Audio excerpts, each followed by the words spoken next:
টাকা, এই একটা জিনিসের জন্য আমরা সবাই পাগল। আর এই যে আপনি ভিডিওটা দেখছেন, তার মানে আপনিও চান ঘুমের মধ্যে আপনার টাকা জাদুর মতো বাড়ুক। আমাদের মিউচুয়াল ফান্ড সিরিজের প্রথম পর্বে আপনাদের রেসপন্স ছিল অবিশ্বাস্য। সবাই চিল্লাচিল্লি করছেন, ভাই পার্ট 2 চাই, পার্ট 2 চাই। তাই আর দেরি না করে হাজির হলাম পার্ট 2। যারা এখনো জানেন না মিউচুয়াল ফান্ড আসলে কি, তারা দয়া করে আই বাটন বা ডেসক্রিপশন থেকে পার্ট 1 দেখে আসুন, কারণ আজকের ভিডিওটা একটু অ্যাডভান্স লেভেলের। দেখুন, বর্তমান বাজারে যা অবস্থা, ব্যাংকে টাকা রাখা আর বরফ জমি রাখা একই ব্যাপার। ইনফ্লেশন বা দ্রব্যমূল্যের ঊর্ধ্বগতির তাপে আপনার জমানো বরফ বা টাকা দুটোই গলে শেষ হয়ে যাবে। বাজারে চাল, ডাল, তেলের যা দাম, তাতে টাকা অলস ফেলে রাখা মানে নিজের পায়ে কুড়াল মারা। তাই আজ আমরা শিখবো এই কঠিন বাজারে দাঁড়িয়ে কিভাবে সঠিক ফান্ড বাছাই করবেন, কিভাবে দালালদের চক্কর থেকে বাঁচবেন, এবং ভিডিওর শেষে থাকবে সেই গোপন 15x15x15 সূত্র, যা আপনাকে সাধারণ মধ্যবিত্ত থেকে কোটিপতি বানাতে পারে। এক সেকেন্ডও স্কিপ করবেন না। চলুন সরাসরি অ্যাকশনে যাওয়া যায়। ইনভেস্টমেন্ট শুরু করার সময় 95% মানুষ প্রথমেই একটা বড় ভুল করে, আর সেটা হলো রেগুলার প্ল্যান কিনে ফেলা। বড্ড মারাত্মক ভুল এটা। ব্যাপারটা একদম সহজ করে আমাদের দেশি স্টাইলে বুঝুন। ধরুন আপনি বাজার থেকে এক বোতল জল কিনবেন। বোতলের গায়ে রেট 20 টাকা। আপনি দোকানদারকে 20 টাকা দিলেন, জল পেলেন। এটা স্বাভাবিক। কিন্তু যদি এমন হয় ওই একই জল কিনতে আপনাকে 22 টাকা দিতে হচ্ছে, কারণ মাঝখানে একজন লোক দাঁড়িয়ে আছে যে আপনাকে বোতলটা সেলফ থেকে নামিয়ে আপনার হাতে দিচ্ছে, আপনি কি ওই লোকটাকে বাড়তি 2 টাকা দেবেন? অবশ্যই না। ভাববেন হাত থাকতে অন্যের সাহায্য নেব কেন, নিজেই নামিয়ে নেব। মিউচুয়াল ফান্ডেও ঠিক এই গেমটাই হয়। ফান্ড 2 ধরনের হয়, এক রেগুলার প্ল্যান এবং 2 ডিরেক্ট প্ল্যান। আপনি যখন ব্যাংকের কোনো রিলেশনশিপ ম্যানেজার বা কোনো এজেন্টের মাধ্যমে মিউচুয়াল ফান্ড কেনেন, তারা আপনাকে মুখে মধু মেখে রেগুলার প্ল্যান ধরিয়ে দেয়। তারা বলে, স্যার আপনি শুধু সইটা করুন, বাকি সব আমি করে দিচ্ছি, আপনাকে কিচ্ছু ভাবতে হবে না। কিন্তু তারা এটা বলে না যে এই উপকারের বিনিময়ে আপনার জমানো টাকা থেকে সারা জীবন তাদের কমিশন কাটা যাবে। শুনতে মনে হতে পারে, ধুর, মাত্র 1% বা 1.5% কমিশনই তো নিচ্ছে, এতে আর কি হবে? ভাই, এখানেই গণিতের আসল ম্যাচ। ধরুন আপনি 20 বছরের জন্য ইনভেস্ট করছেন। এই সামান্য 1% কমিশন কম্পাউন্ডিং এর প্রভাবে 20 বছর পর আপনার মোট লাভ থেকে প্রায় 20 থেকে 25 লাখ টাকা খেয়ে ফেলবে। বিশ্বাস হচ্ছে না? এটাই ধ্রুব সত্য। রেগুলার প্ল্যানে আপনার টাকার গ্রোথ হয় কচ্ছপের মতো ধীরে, কারণ কলসির ছিদ্র দিয়ে কমিশনের টাকা বেরিয়ে যাচ্ছে।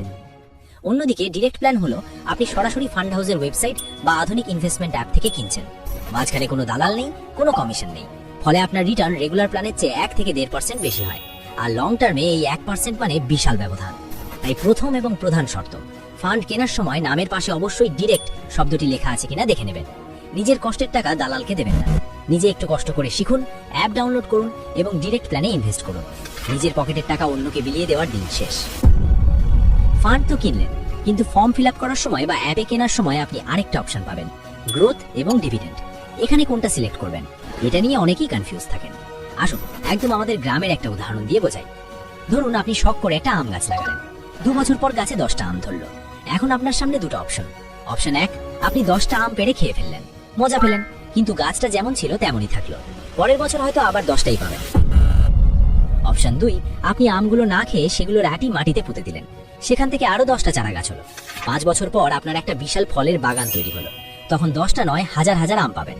মিউচুয়াল ফান্ডে ডিভিডেন্ড বা পে আউট অপশন হলো ওই কাঁচা আম পেড়ে খেয়ে ফেলার মতো।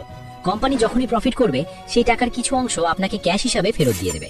শুনতে ভালোই লাগে, মাঝে মাঝে অ্যাকাউন্টে টাকা আসছে, যেন হাত খরচ। কিন্তু সমস্যা হলো গাছের গোড়া কেটে আগায় পানি ঢালার মতো অবস্থা হয়। টাকাটা বের করে নেওয়ায় সেটা আর কম্পাউন্ডিং হতে পারে না, আপনার টাকার পাহাড় বড় হয় না। অন্যদিকে গ্রোথ অপশন হলো আম না খেয়ে আটি বোনার মতো। এখানে লাভের টাকা আপনাকে ফেরত দেওয়া হয় না, বরং সেই লাভ আবার ইনভেস্ট করা হয়, মানে সুদের ওপর সুদ। একেই বলে পাওয়ার অফ কম্পাউন্ডিং বা চক্রবৃদ্ধি।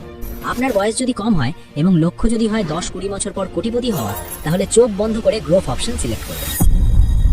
আর যদি আপনি রিটায়ার্ড পারসন হন এবং সংসার চালানোর জন্য মাসিক কিছু টাকার দরকার হয়, তবেই ডিভিডেন্ড অপশনে যাবেন, নতুবা গ্রোথ ইজ বেস্ট। তবে একটা বিষয়ে আপনাদের খুব সাবধান করে দিতে চাই। শর্টকাটে বড়লোক হওয়ার লোভে পড়ে অনেকে বাইনারি ট্রেডিং, ফরেক্স বা বিভিন্ন নাম সর্বস্ব জুয়ার অ্যাপে টাকা ঢালেন। ভাবেন আজ 1000 দেবো, কাল 10,000 পাবো। আরে ভাই থামুন, এই ফাঁদে পা দেওয়ার আগে আমাদের জুয়া ট্রেডিং নিয়ে বানানো ভিডিওর কমেন্টগুলো একবার পড়ে আসুন। লিংক আই বাটন ও ডেসক্রিপশনে দেওয়া থাকলো। সেখানে গিয়ে দেখবেন মানুষ কিভাবে লোভে পড়ে নিজের সর্বস্ব হারিয়ে এখন পথে বসেছে। মনে রাখবেন, ইনভেস্টমেন্ট আর জুয়া এক জিনিস নয়। শর্টকাট ছাড়ুন, রিয়েল ইনভেস্টমেন্টে ফোকাস করুন। এখন প্রশ্ন হলো, হাজার হাজার ফান্ডের মধ্যে সেরা ফান্ড কোনটা? এটা বোঝার জন্য আপনাকে ফাইন্যান্সের পণ্ডিত হতে হবে না, শুধু এই 3টে গোল্ডেন রুলস ফলো করবেন। প্রথম রুল, এক্সপেন্স রেশিও। এটা হলো ফান্ড ম্যানেজারের বেতন এবং ম্যানেজমেন্ট খরচ। সোজা কথায় ম্যানেজারি খরচ। আপনি যে তাদের দিয়ে টাকাটা খাটাচ্ছেন, তার জন্য তারা বছরে আপনার টাকার উপর একটা চার্জ কাটে। ধরুন আপনি 100 টাকা ইনভেস্ট করলেন এবং ফান্ডের এক্সপেন্স রেশিও 2%, তার মানে 2 টাকা তারা শুরুতেই কেটে রাখবে। তাই যে ফান্ডের এক্সপেন্স রেশিও যত কম, সেই ফান্ড তত ভালো। সাধারণত 1.5%-এর নিচে থাকা ফান্ডগুলো ভালো হয়। ইন্ডেক্স ফান্ডের ক্ষেত্রে এটা আরো অনেক কম হয়। তাই ফান্ড কেনার আগে দেখে নিন তারা কত টাকা চার্জ কাটছে। পকেট কাটার আগে সাবধান হন। দ্বিতীয় রুল, ফান্ড ম্যানেজারের অভিজ্ঞতা। মিউচুয়াল ফান্ড হলো একটা বাসের মতো, আর ফান্ড ম্যানেজার হলো সেই বাসের ড্রাইভার। এখন হাইওয়েতে গাড়ির ড্রাইভার যদি নতুন হয়, যা স্টিয়ারিং ধরলে হাত কাঁপে, আপনি কি সেই বাসে চড়বেন? জীবন হাতে নিয়ে তো কেউ চড়বে না। ঠিক তেমনি ফান্ডের টাকাকে ম্যানেজ করছে তার অভিজ্ঞতা কত বছরের, তিনি আগে কোন ফান্ড চালিয়েছেন এবং সেখানে কেমন লাভ দিয়েছেন, এটা গুগলে বা ফান্ড অ্যাপে চেক করলেই পাবেন। অভিজ্ঞ ম্যানেজারের হাতে টাকা অনেক বেশি নিরাপদ। যে ম্যানেজারের ট্র্যাক রেকর্ড ভালো, তার উপর ভরসা করা যায়। তৃতীয় রুল, কনসিস্টেন্সি বা ধারাবাহিকতা। নতুন আসা কোনো ফান্ডে হুট করে টাকা ঢালবেন না। অন্তত 5 থেকে 10 বছর ধরে মার্কেটে আছে এমন ফান্ড বাছুন এবং দেখুন গত 5 বছরে সে তার ক্যাটাগরির অন্যান্য ফান্ডের তুলনায় কেমন রিটার্ন দিয়েছে। ক্লাসের ফার্স্ট বয় সবসময় ফার্স্ট নাও হতে পারে, কিন্তু যে ছাত্র সবসময় টপ 5-এর মধ্যে থাকে তাকেই আমরা ভালো ছাত্র বলি। ফান্ডের ক্ষেত্রেও তাই। যে ফান্ড 1 বছর বিশাল লাভ দিল আর পরে 3 বছর লস দিল, এমন ফান্ড থেকে দূরে থাকুন। আমাদের দরকার ধারাবাহিকতা, বাজিগর নয়। এবার আসি ভিডিওর সবচেয়ে ইন্টারেস্টিং পার্টে, সেই ম্যাজিক ফর্মুলা। অনেকে ভাবেন ইনভেস্ট করতে লাখ লাখ টাকা লাগে। আরে ভাই, লাখ টাকা লাগবে কেন? এখন তো মাত্র 500 বা 1000 টাকা দিয়েও ইনভেস্ট শুরু করা যায়। এটা জিমে ভর্তি হওয়ার মতো। একদিন জিমে গিয়ে 100 কেজি ওজন তুললে বডি হবে না, হাড় ভাঙবে, কিন্তু রোজ 30 মিনিট ব্যায়াম করলে 1 বছর পর রেজাল্ট পাবেন। এসআইপি হলো ঠিক তাই। প্রতি মাসে আপনার অ্যাকাউন্ট থেকে অটোমেটিক অল্প কিছু টাকা কেটে ফান্ডে জমা হবে। মার্কেট বাড়ুক বা কমুক, ইনভেস্টমেন্ট চলতেই থাকবে। এখন শুনুন সেই কোটিপতি হওয়ার গোপন সূত্র। সূত্রটার নাম হলো 15x15x15 রুল। খুব মনোযোগ দিয়ে শুনুন, ক্যালকুলেটর ফেল করবে এই হিসাবে। যদি আপনি মাসে 15,000 টাকা এসআইপি করেন এবং সেটা যদি বছরে গড়ে 15% রিটার্ন দেয়, যা ভালো ইকুইটি ফান্ডে দীর্ঘমেয়াদে খুব সহজেই পাওয়া সম্ভব, আর আপনি যদি এই কাজটা টানা 15 বছর চালিয়ে যান, তাহলে 15 বছর পর আপনার হাতে কত টাকা থাকবে জানেন? 15 বছরে আপনার পকেট থেকে জমা দেওয়া আসল টাকা হবে মাত্র 27 লাখ টাকা। কিন্তু কম্পাউন্ডিং এর জাদুতে আপনি ফেরত পাবেন 1 কোটি টাকারও বেশি। হ্যাঁ, ঠিক শুনেছেন, 1 কোটি। এটাই সময়ের পাওয়ার। আইনস্টাইন এমনি কম্পাউন্ডিংকে দুনিয়ার অষ্টম আশ্চর্য বলেননি।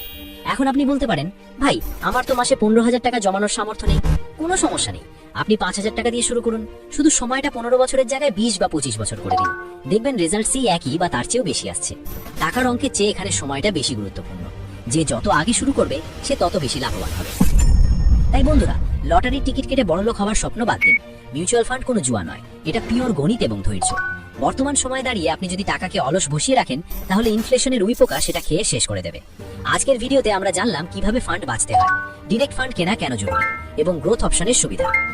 কিন্তু এরপরেও অনেকের মনে প্রশ্ন থাকে, ভাই আমার পোর্টফোলিও কেমন হওয়া উচিত? কত টাকা ইকুইটিতে, কত টাকা গোল্ডে, আর কত টাকা ডেট ফান্ডে রাখবো? ট্যাক্স কিভাবে বাঁচাবো? আপনারা কি মিউচুয়াল ফান্ড পার্ট 3 চান, যেখানে আমি একটা ডামি পোর্টফোলিও সাজিয়ে দেখাবো এবং ট্যাক্স বাঁচানোর টেকনিক নিয়ে কথা বলবো? যদি চান তাহলে কমেন্ট বক্সে এখনই লিখুন পার্ট 3। আপনাদের রেসপন্স পেলেই পরের সপ্তাহে সেই ভিডিও নিয়ে আসবো। ততক্ষণ পর্যন্ত টাকা জমান, সঠিক পথে ইনভেস্ট করুন আর নিজের ভবিষ্যৎ নিজেই করুন। দেখা হচ্ছে পরের ভিডিওতে। আল্লাহ হাফিজ।